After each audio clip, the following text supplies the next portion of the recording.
Assalamualaikum warahmatullahi wabarakatuh. Salam sehat selalu. Bertemu dengan Pak Miko dalam pembelajaran tema 1 subtema 2. Kali ini kita akan membahas tentang alat gerak pada manusia. Alat gerak pada manusia ada yang pasif, aktif. Alat gerak pasif adalah tulang. Alat gerak aktif adalah otot. Selanjutnya, mengapa kok tulang dikatakan sebagai alat gerak pasif? Karena hanya dapat digerakkan bila ada otot. Sedangkan otot itu merupakan alat gerak aktif karena dapat menggerakkan tulang. Fungsi rangka. Nah, rangka adalah kumpulan dari beberapa tulang, tidak hanya satu, beberapa tulang. Fungsi rangka yaitu satu, menegakkan tubuh. Tubuh dapat berdiri tegak karena rangka.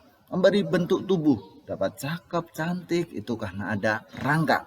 Lalu yang ketiga adalah tempat melekatnya otot. Otot melekat pada tulang. Tulang merupakan tempat melekatnya otot. Yang keempat adalah melindungi organ-organ penting seperti jantung, paru-paru, otak, mata. Organ-organ penting itu dilindungi oleh rangka. Selanjutnya, rangka manusia itu ternyata ada 3, yaitu rangka kepala, rangka badan, dan rangka anggota gerak. Maaf, ini salah penulisan, namanya adalah rangka anggota gerak. Yang pertama, rangka kepala. Rangka kepala ini tersusun atas banyak tulang ini. Yang pertama, tulang frontal. Biasa disebut sebagai tulang dahi. Lalu tulang air mata. Ini ya, tulang air mata. Selanjutnya tulang hidung. Tulang pipi, tulang rahang atas, tulang rahang bawah, tulang ubun-ubun, tulang kepala belakang. Tulang pelipis dan tulang baji ada di sini. Nah, itu adalah tulang-tulang penyusun rangka kepala. Selanjutnya yang kedua adalah rangka badan. Ini banyak ini. Yang pertama adalah gelang bahu. Gelang bahu itu di sini. Sini ya. Gelang bahu tersusun atas tulang selangka. Di sini, lalu tulang belikat. Merupakan endong-endong bahasa Jawanya. Ini adalah tulang belikat. Selanjutnya, tulang penyusun gelang panggul yang bisa menyebabkan kalian duduk enak, ada namanya tulang duduk. Lalu ada tulang usus, yang ini di atasnya itu menyangga usus, ada usus besar, usus halus, ini disangga oleh tulang yang namanya tulang usus. Lalu di sini yang melindungi kemaluan namanya tulang kemaluan. Nah, rangka badan ada gelang bahu, gelang panggul, lalu yang ketiga adalah di sini rangka badan lindung dari paru-paru, jantung. Nah, yang pertama ini ada tulang dada, ada taju bedang, ini paling runcing ya di sini. Lalu ada tulang rusuk. Nah, tulang rusuk itu ada rusuk sejati, rusuk melayang, lalu ada rusuk palsu. Lalu di sini ada tulang hulu yang dekat dengan leher. Selanjutnya yang tulang anggota badan ini adalah namanya tulang belakang. Tulang belakang tersusun atas tulang leher ada 7 ruas, tulang punggungnya ada 12 ruas, tulang pinggang 5 ruas, tulang kelangkang 5 ruas, tulang ekor ada 4 ruas. Rangka anggota gerak. Rangka anggota gerak ada 2 macam, yaitu gerak atas dan bawah. Yang bawah ini kaki. Kaki dari atas ada tulang paha, tulang tempurung lutut, tulang kering, tulang betis. Bedanya antara tulang kering dan betis adalah tulang kering ini lebih besar. Kalau orang Jawa menyebutnya sebagai garis, itu namanya tulang kering. Sedangkan yang paling kecil berada di belakang namanya tulang betis. Lalu tulang pergelangan kaki, lalu tulang tapak kaki, dan tulang jari-jari kaki. Selanjutnya rangka anggota gerak atas yaitu tangan. Kita mulai dari atas, ada tulang lengan atas, tulang hasta dan pengumpil. Nah, di sini yang memudahkan adalah di sini. Tulang pengumpil itu lurus jempol. Kami ulangi, ini jempol, ini pengumpil. Sama-sama berakhiran L.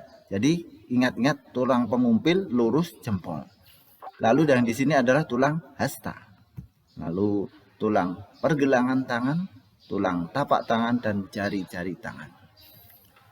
Anak-anak, mungkin itu dari muatan pelajaran IPA. Kita masuk ke muatan pelajaran PPKN, yaitu konsep tri kerukunan umat beragama. Ada 3 kerukunan internal umat beragama dalam satu agama, harus rukun. kerukunan antar umat berbeda agama. Kita Islam dengan umat yang lain, misalnya Hindu Buddha, harus rukun. Lalu yang ketiga, kerukunan antar umat beragama dengan pemerintah. Ini adalah konsep dari trikerukunan beragama. Selanjutnya, nilai luhur Pancasila. Yang pertama, sila ke-1. Ini bisa kalian lihat, kalian baca di buku LKS kalian.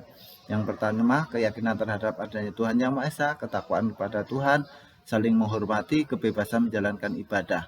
Anak-anak dalam mengamalkan nilai-nilai Pancasila sila pertama ini adalah terkait dengan ketakwaan kepada Tuhan.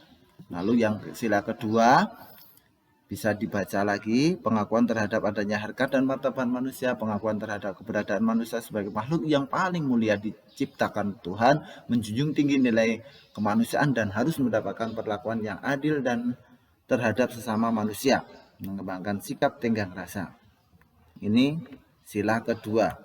Sila ketiga, menempatkan persatuan, kesatuan, kepentingan, keselamatan bangsa dan negara di atas kepentingan pribadi dan golongan, memiliki rasa cinta tanah air dan bangsa, serta rela berkorban untuk kepentingan bangsa dan negara, pengakuan terhadap keragaman suku, bangsa, dan budaya.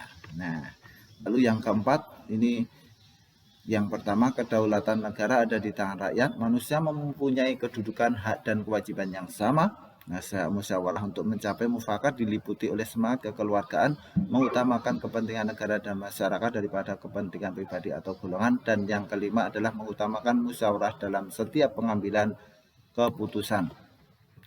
Lalu istilah yang kelima, nilai yang terkandung adalah mewujudkan keadilan dalam kehidupan bermasyarakat dan bernegara, terutama meliputi bidang ideologi, politik, ekonomi, sosial, budayaan, dan pertahanan keamanan nasional. Keseimbangan antara hak dan kewajiban serta menghormati hak-hak orang lain, bersikap adil dan suka memberi pertolongan kepada orang lain, mengembangkan perbuatan-perbuatan yang terpuji seperti menciptakan suasana kekeluargaan dan kegotong royongan, cinta akan kemajuan dan pembangunan bangsa baik material maupun spiritual. Anak-anak, dari Pak Miko mungkin ini dulu, kita lanjutkan untuk besok. Silahkan cermati, baca lagi, ulang lagi videonya, baca lagi LKS-nya, baca, dan pahami. Demikian dari Pak Miko, salam sehat selalu. Wassalamualaikum warahmatullahi wabarakatuh.